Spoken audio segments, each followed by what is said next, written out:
여러분 안녕하십니까? 조성태 박사의 생긴대로 건강법 오승진입니다. 저도 가끔 헤드스파 마사지 영상을 보고 잠드는 경우가 많은데요.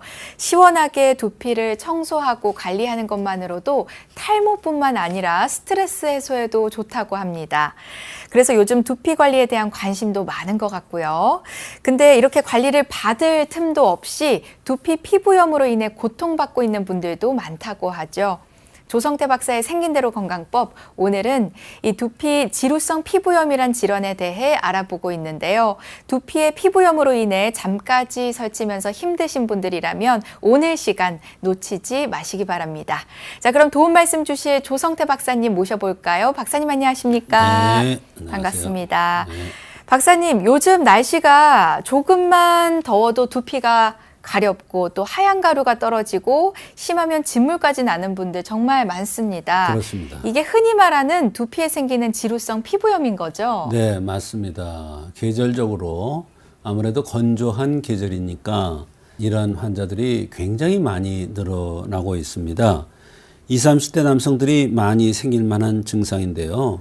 요즘은 20, 30대뿐만 아니라 40, 50대 분들도 많습니다. 특히 스트레스가 많고 야식을 자주 먹고 기름진 음식을 좋아하는 분들, 그런 분들 중에 머리가 늘 덥다, 정수리에서 열이 난다, 이렇게 표현하시는 경우도 많은데요. 이런 분들이 두피에 지루성 피부염이 잘 발생합니다. 네, 그게 진짜로 열이 나는 건가요? 저도 머리 위가 뜨겁고 막 그런 날이 있거든요. 네. 그런 날은 피지도 많이 나오고 가렵기도 하고 그래요. 네, 예. 실제로 몸 안의 열이 위로 올라가서 두피로 몰리면 피부가 붉어지고 가려워서 긁게 됩니다. 오늘 소개할 환자분도 같은 경우가 되겠습니다. 50대 남성입니다. 여름에 정수리에서 시작한 지루성 피부염이 점점 귀뒤 또 뒷머리 번져서 진물과 딱지, 가려움이 계속 반복됐죠.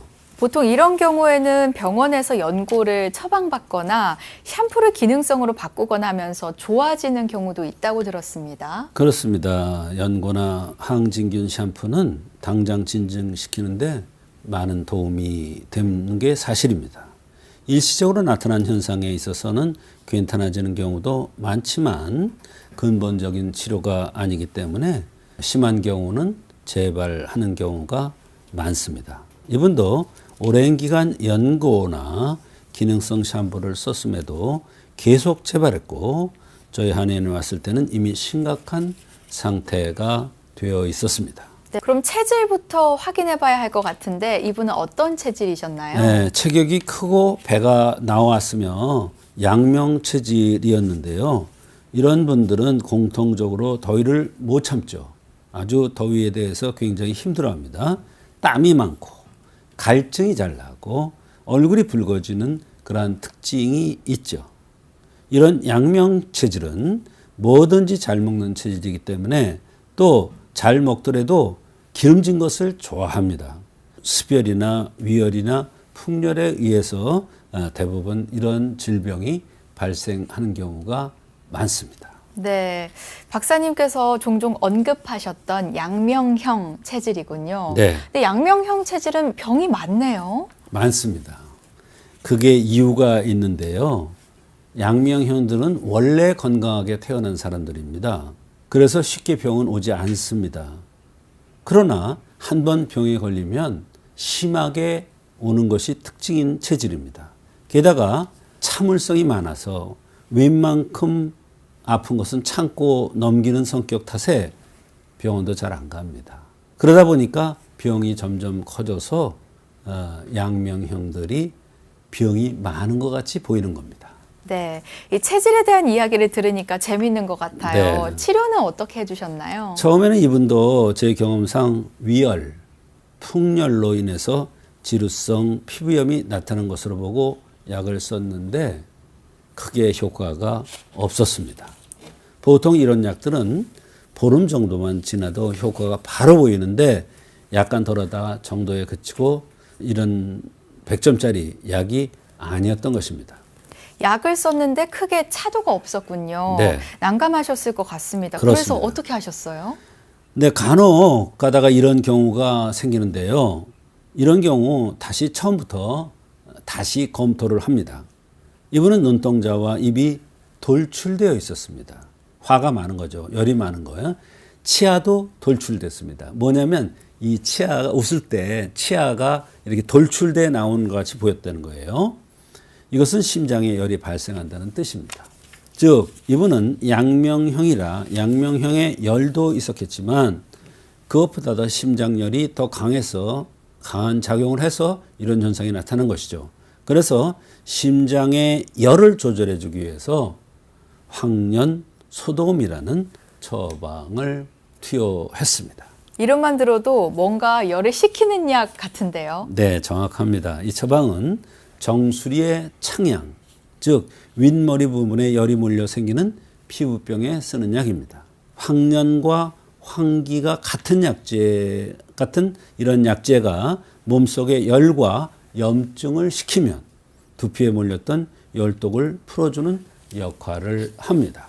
이분은 이걸 복용한 뒤 정수리 붉음, 가려움, 진물이 빠르게 줄어들었고 3달쯤 지나자 머리 전체가 깨끗하게 회복이 되었습니다. 네, 그럼 결국 이 지루성 피부염은 단순히 두피의 피부 문제가 아니라 몸속의 열이 위로 올라와서 생긴 결과였네요. 네, 몸속의 열이 위로 치밀어 올라와서 생기는 거죠. 열이 위로 올라가잖아요.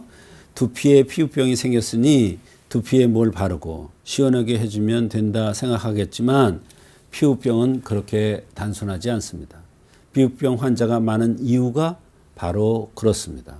지속적으로 몸 내부의 어딘가에서 열이 올라오기 때문에 그것을 근본적으로 치료해 주지 않으면 근본적인 피부병 치료가 되지 않고 점점 더 심해질 수밖에 없는 것입니다. 네, 잘 이해가 됐습니다. 끝으로 두피에 지루성 피부염 앓고 계신 분들께 말씀드릴 게 있으시다고요? 네, 두피의 지루성 피부염은 단순히 샴푸를 잘못 쓴 탓이 아닙니다. 몸속의 열이 다스려지지 않으면 아무리 좋은 샴푸나 연고를 써도 재발을 하게 되어 있습니다. 겉에서 증상을 눌러놓는 게 아니라 어디서 열이 올라오고 있는가를 파악해서 근본 치료를 해줘야 되겠습니다. 결국 정리하자면 머리에 가려움, 진물, 또 딱지가 자주 생기는 분들은 몸속에 열이 너무 많아진 신호일 수가 있고 이걸 내려주는 신호가 필요하다는 거네요. 그렇습니다. 정확합니다. 특히 머리 꼭대기 정수리 쪽에서부터 시작된다면 하독을 시켜주는, 열독을 시켜주는 처방이 맞죠. 실제 황련소독 같은 약이 그런 환자들에게 오래 걸리긴 해도 재발 없이 깔끔히 치료되는 경우가 많습니다. 네, 오늘도 박사님 조언 잘 들으셨나요? 우리 모두 각기 다른 체질을 타고난 것처럼 체질에 따른 원인도 또 치료 방법도 다릅니다. 한의학적 원리를 통해 나는 어떤 체질인지 잘 파악해 보시고요. 질병 없이 건강한 삶 유지해 가셨으면 좋겠습니다.